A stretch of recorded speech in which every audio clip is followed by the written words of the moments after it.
Boa noite a todos, né? Bem-vindos. Nós somos o grupo 8 e nós vamos falar sobre o RGPS, que é a aposentadoria por idade e tempo de contribuição, as regras de transição. Vamos lá?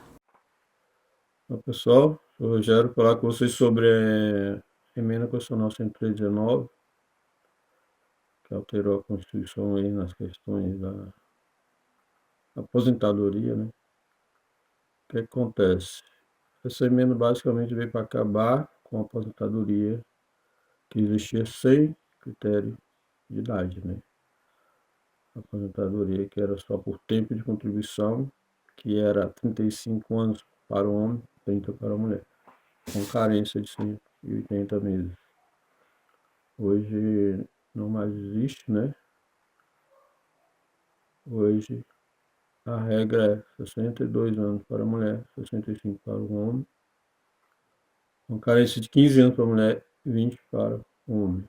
No caso dos professores, são 5 anos a menos na idade, ou seja, 57 anos para a mulher, 62 para o homem. Os professores precisam de 25 anos de contribuição a ambos os sexos.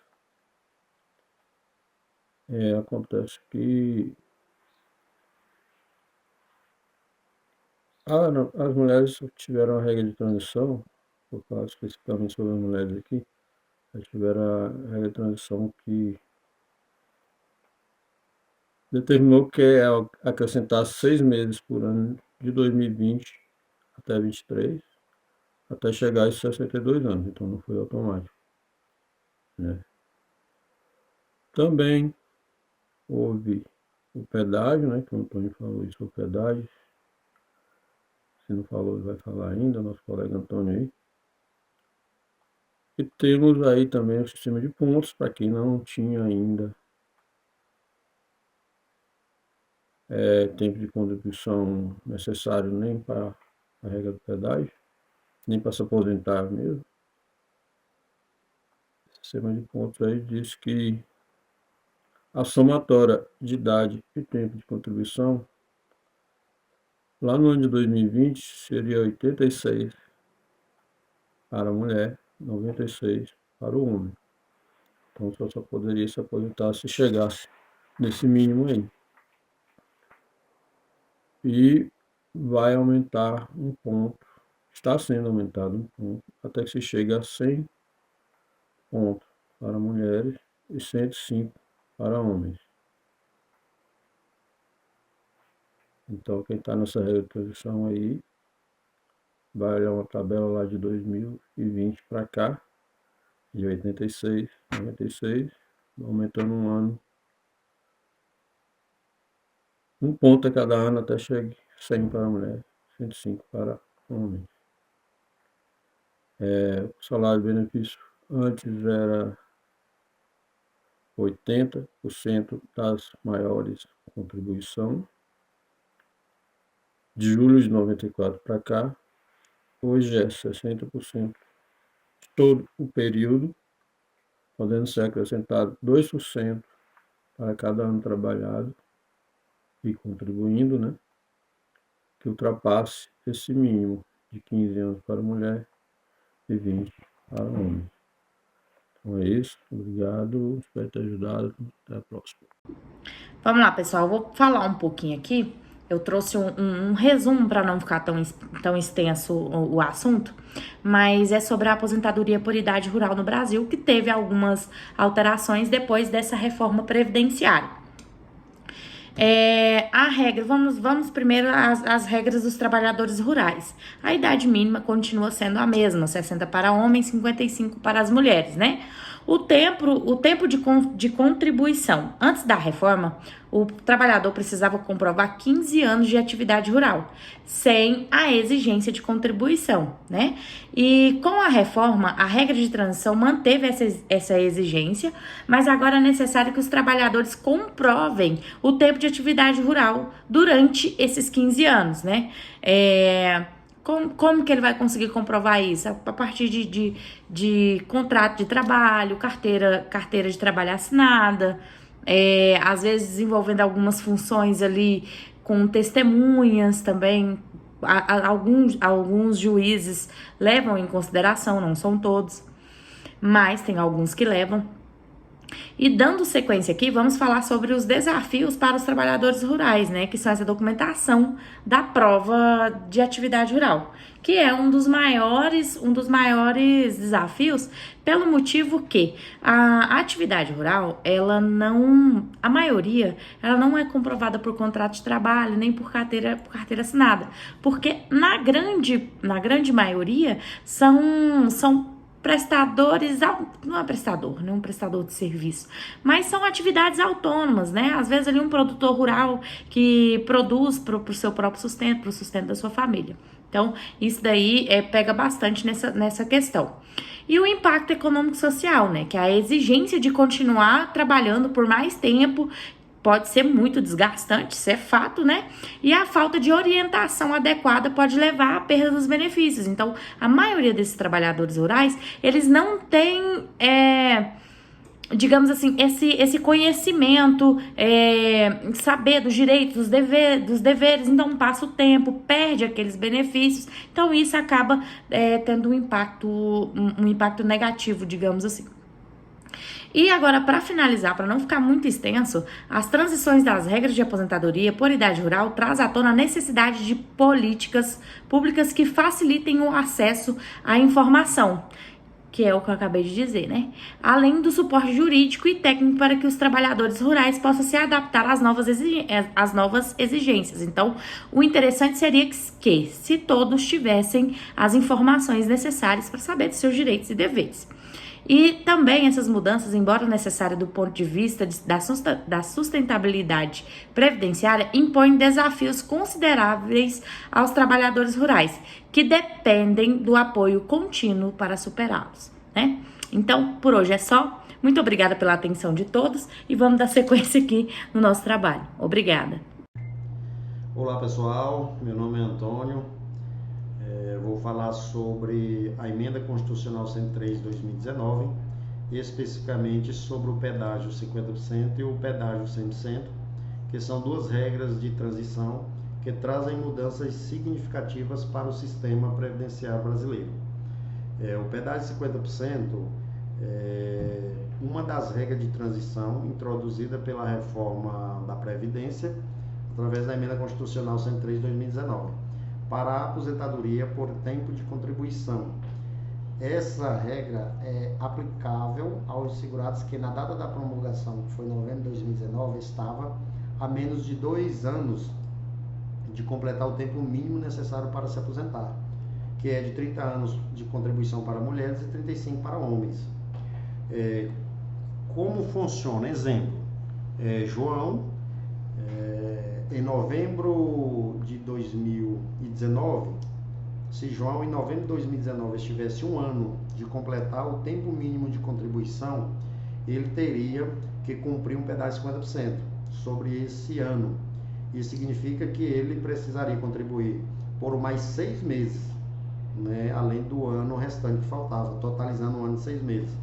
Dessa forma, João se aposentaria com 35 anos e 6 meses de contribuição.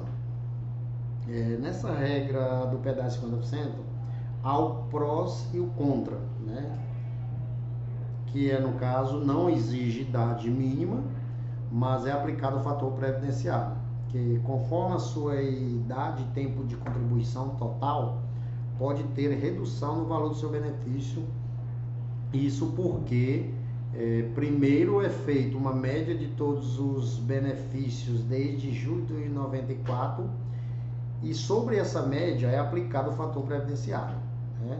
Já com relação ao pedágio de 100%, é também uma regra de transição prevista na reforma da Previdência de 2019, através da Emenda Constitucional 103, né, para que aqueles que desejam se aposentar por tempo de contribuição. Como que funciona? Requisitos, idade, né? Tem um requisito de idade. O segurado deve ter no mínimo 57 anos de idade se mulher e 60 se homem, né? Como que se dá o cálculo desse pedágio? O pedágio é aplicado sobre o tempo que faltava para o segurado completar o tempo mínimo de contribuição na data, né, da promulgação, que foi novembro de 2019.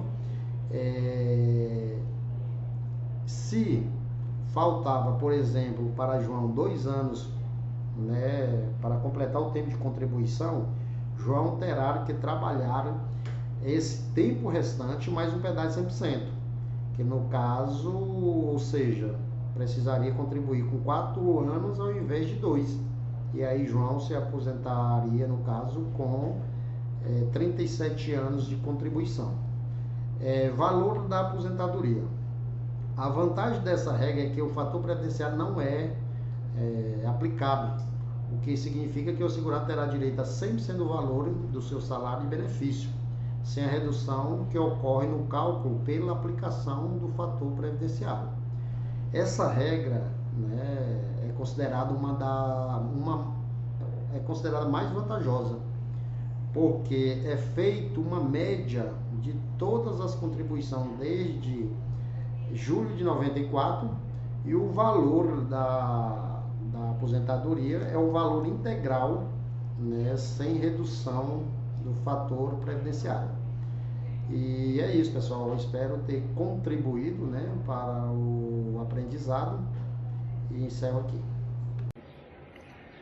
Boa noite, sou o Bruno, sou aluno de Direito da Faculdade Anhanguera, noturno, do 6º semestre. Vim falar aqui da aposentadoria por idade no Brasil e a reforma da Previdência e a emenda constitucional de número 103 de 2019. A emenda constitucional ela é conhecida como a reforma da Previdência e trouxe algumas mudanças significativas para a aposentadoria por idade no nosso país.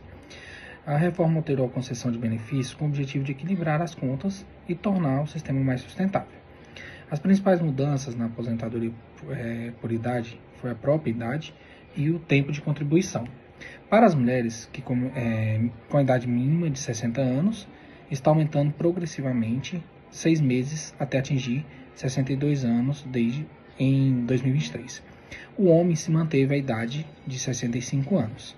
O tempo de contribuição para as mulheres não houve alteração, foram os mesmos 15 anos, tanto antes da reforma quanto após a reforma. Para os homens, já esse período no mercado de trabalho se mantém os 15 anos de contribuição, né, para aqueles que começaram a trabalhar anteriormente.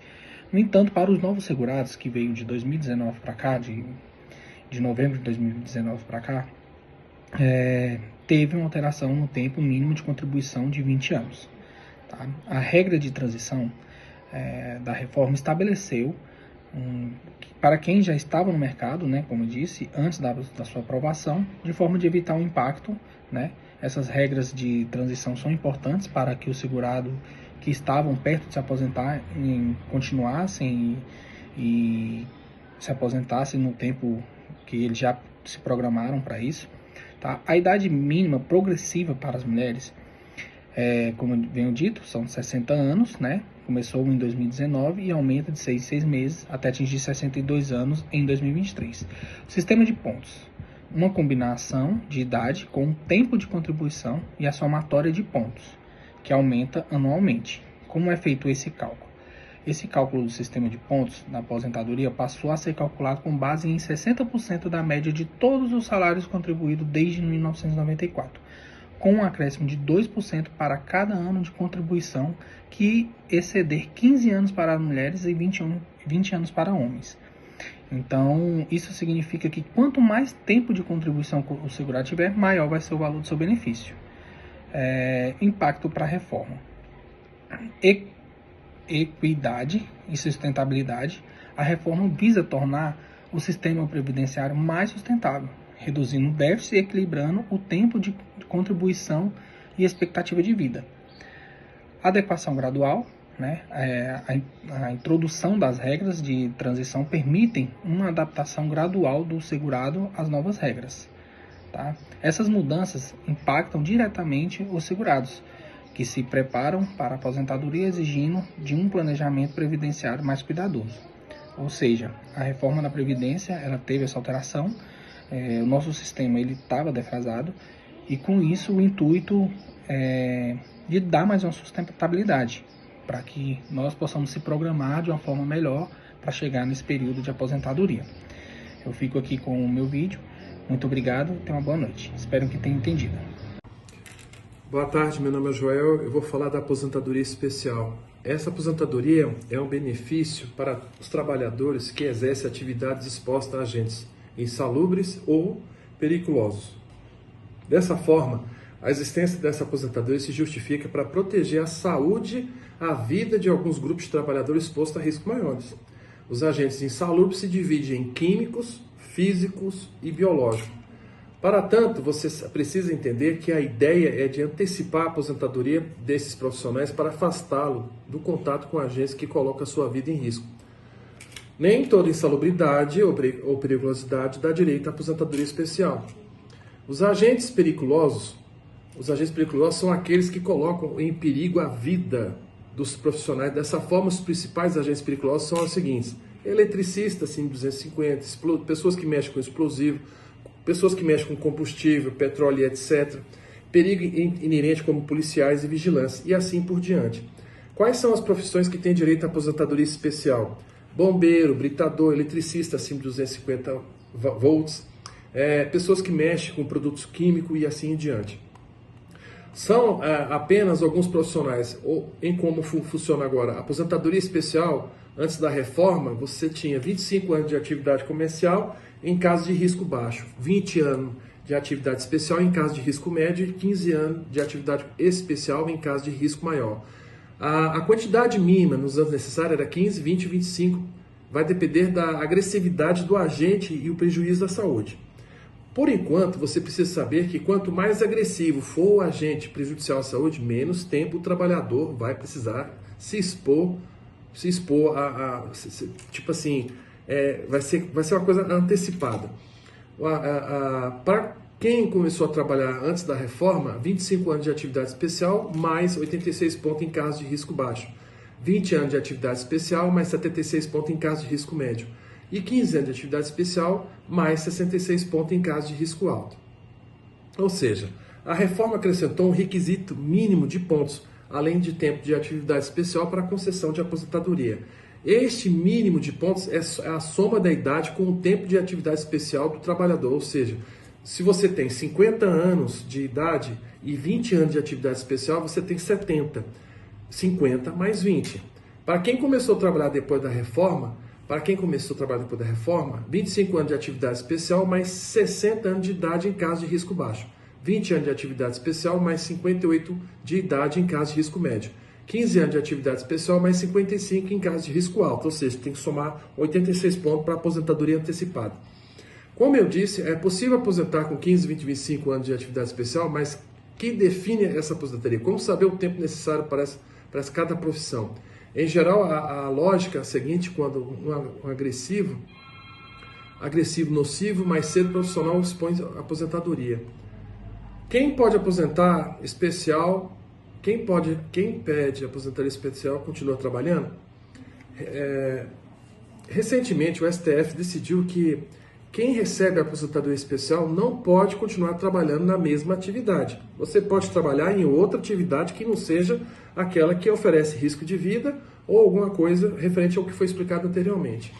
O contribuinte autônomo também pode ter a aposentadoria especial. Ele não precisa estar especificamente fichado ou vinculado, desde que ele exerça uma profissão que oferece risco de vida ou um risco biológico, ele pode sim pedir a sua aposentadoria especial. Então, como ficou depois da reforma? Depois da reforma, antigamente era assim, 100% da média dos 80% maiores salários de contribuição, e depois da reforma ficou 60% de média dos salários de contribuição, mais 2% para cada ano acima de 20 anos ou acima de 15 anos. Infelizmente é um tema muito longo que eu não consigo colocar nesse vídeo, mas vale a pena dar uma aprofundada. Obrigado, desculpe qualquer coisa. Boa noite, colegas. Boa noite, pares. Boa noite, professora. Sou Loren Gilson Santana Gomes e fiquei com a parte aqui de falar em relação ao impacto da reforma da Previdência de 2019 em relação à nossa sociedade brasileira.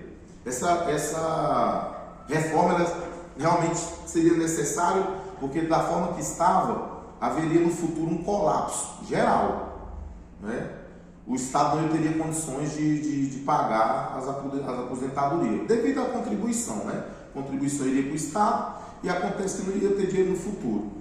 Uma das principais mudanças é em relação à idade mínima e o tempo de contribuição, que nesse caso aumentou, que seria o seguinte: antigamente as mulheres elas se aposentavam com 60 anos e os homens com 62. Agora aumentou, a mulher agora é com 62 anos e o homem com 65. Porém, ainda existe uma outra forma, que é aquela da contribuição. Que essa contribuição ela vem também por pontos. É necessário atingir a pontuação, que nesse caso o homem seria em torno de 35 anos, que atingiria os 100 pontos para receber integral, e a mulher com 30 anos de contribuição para poder atingir os 105 pontos. E tem em relação também ao tempo de contribuição, tá? Eu falei da idade, agora o tempo de contribuição, que nesse caso aqui seria 15 anos de contribuição no mínimo, tá? Então, assim, é realmente uma situação que, se realmente essa reforma ela não tivesse sido aprovada, haveria um colapso no futuro. Como o tempo é breve, existe também aqui a discussão sobre os direitos dos trabalhadores em relação à sustentabilidade, que seria aquele impacto da frustração no futuro, que as pessoas iriam estar ali contribuindo e tal, e ia chegar um momento que não iria ter condições de se aposentar, né? Então esse colapso realmente ele viria acontecer. E também para poder dar um equilíbrio previdenciário, né? Porque realmente a população ativa hoje ela é muito grande. Então, pessoal, é mais ou menos isso daí. O nosso tempo aqui ele é breve. Então, muito obrigado a todos e boa noite.